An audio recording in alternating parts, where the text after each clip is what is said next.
What's up, you guys? Cricket rockstar Devo Tyrell Ordain here again, and this video is titled "What is going wrong with the Trinbago Knight Riders?" So I've been watching the Knight Riders play in the last 4 or 5 matches, and I've been realizing something isn't right with this Knight Riders team.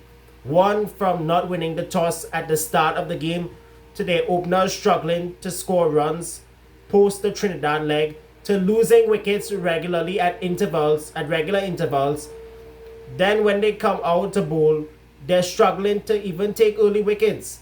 And it's getting to a point where it's getting frustrating, not just for me alone, but all the Trinbagonian fans and for those who support Trinbago Knight Riders all over the world. It's falling apart, and if they don't get it together, and whatever happens with the day game involving the St. Lucia Kings and the Ghana Amazon Warriors Saturday morning at Providence, it is going to decide who's playing the qualifier and the eliminator. And that's the one thing that has me so naive, nervous, and concerned at this time. It is going to decide if the Trinbago Knight Riders are going to have 2 chances to reach the final, or they're going to have to go through the eliminator where they're going to have to win everything to get into the final. Remember what happened last time with the whole lights out fiasco, and it was all their fault for messing up a couple of games. Just to remember, last year they were, I think, the second team to qualify or something like that. As a diehard TKR fan myself, I cannot stand watching the nonsense that's been happening the last 3 to 4 games. So my advice to the Trinbago Knight Riders is to cut the bullshit crap out and try to go all the way. We cannot rely on the usual suspects to get them out of trouble all the time. The openers need to get their cutters together and score runs quickly, and the middle order too. The problem I've been seeing with the Trinbago Knight Riders, and this is what I've been seeing within the last couple of games from watching the CPL matches, the problem the Knight Riders have been having while batting is they play way too many dot balls. For example, in the game they played against the Barbados Royals, their last league phase match, they played out 88 dot balls, which is absolutely disgraceful for modern day T20 cricket. And I'll tell you why. In T20 cricket, you need to be rotating the strike all the time and scoring runs at hemorrhaging rates to stay out of trouble.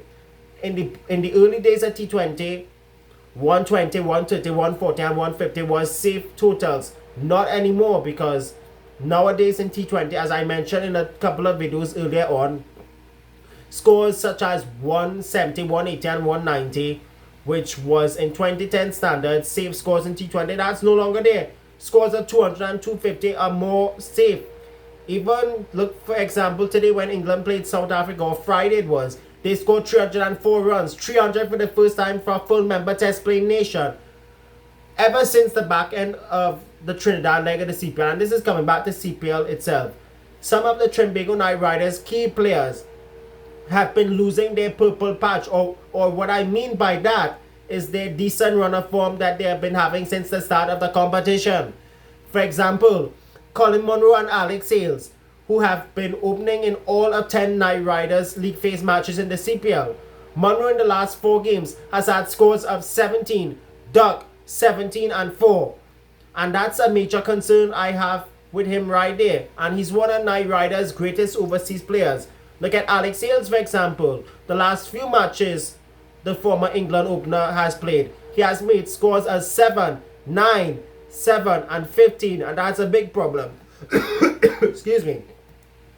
The question that must be asked is, do you take a gamble going into the qualifier or eliminator once it reaches that point to either break up this top order pair, or do you send them back in the nets to work even harder rather than just sitting in the dressing room and partying all the time?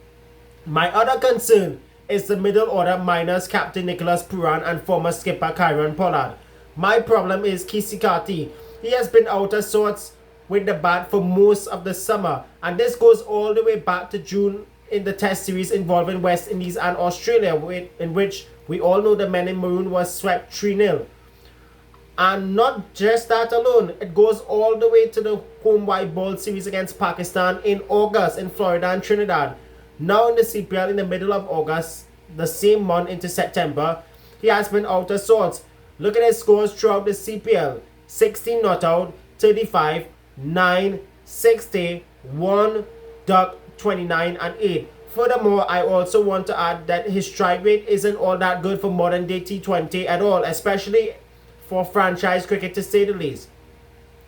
I mentioned Andre Russell in the last video, who recently retired from international cricket. He has been out of form with both bat and ball all season long, despite the fact he wasn't in the 11 for the first 3 matches. And if you look at his figures with the bat, 1, 27 not out, 10 not out, 12, 3 not out, and 8. And I do not want to run through his bowling figures because most of the time it has been expensive, as he has only taken 9 wickets this season. Do you take the chance to either play? Do you take the gamble by risking him for the first qualifier if they get there? Or for when the eliminator comes, do you not take the chance? Or let me rephrase it like this. Do you take the chance if they have to play the first qualifier? Do you play the other breakout player in McKenny Clark, who has only played 2 or 3 matches this season?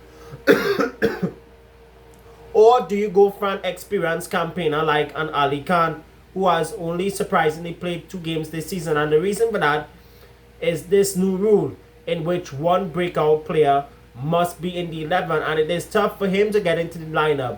The other issue I have, not just with the batting lineup alone, the other problem is not winning the toss. If you have been watching the Knight Riders' last 4 matches, they have all batted first and lost all 4. And it's a big problema. Not just that alone. If you look at some of the tactics, the bowling options, for me, Pollard should not be bowling one bit because he bowls a whole set of pack of rubbish. Same with Andre Russell. Why? Because they are the ones that are liable to some of the Knight Riders' defeats so far this season, and it's a big problem. So where does Dwayne Bravo, the head coach, think going into the qualifier or eliminator? Remember, there's no Mohammad Amir, who is yet to recover from that right foot injury, and the question regarding that is, will he be fit for the playoffs? Remember, they brought in this guy temporary from the US, Saurabh Nevalkar or something like that. He had a good first game for the Knight Riders despite being expensive for the first 2 overs, and was bowling lethal Yorkers in that all-important 18th over. He should have either bowled the penultimate over and left it either for someone like an Akil Hussain to bowl the last over, and he had 2 up in his sleeve too, which I find was very foolish and strange. You only let Akil bowl 2 overs, concede 25 and a wicket, and didn't bowl him anymore. And he has in the past delivered at the dead, if you may not have remembered. So a lot of problems are with the Knight Riders team. I'm hoping, for goddamn ass sake, they get it right for either the qualifier or the playoff. Whatever happens with the St. Lucia Kings game against the Amazon Warriors tomorrow at Providence Stadium, if the Kings win, both them and Knight Riders had 2 bites of the cherry. If Amazon Warriors win, they have an outside chance of still getting into the top 2. So it's all to play for the last couple of league phase matches. That's going to do it for this video. Be good, be cool, stay frosty, and we'll continue. And this is a message for the Trinbago Knight Riders. Cut the nonsense out and get all the bull crapping assholes together if all they want to still win the CPL title. Take care.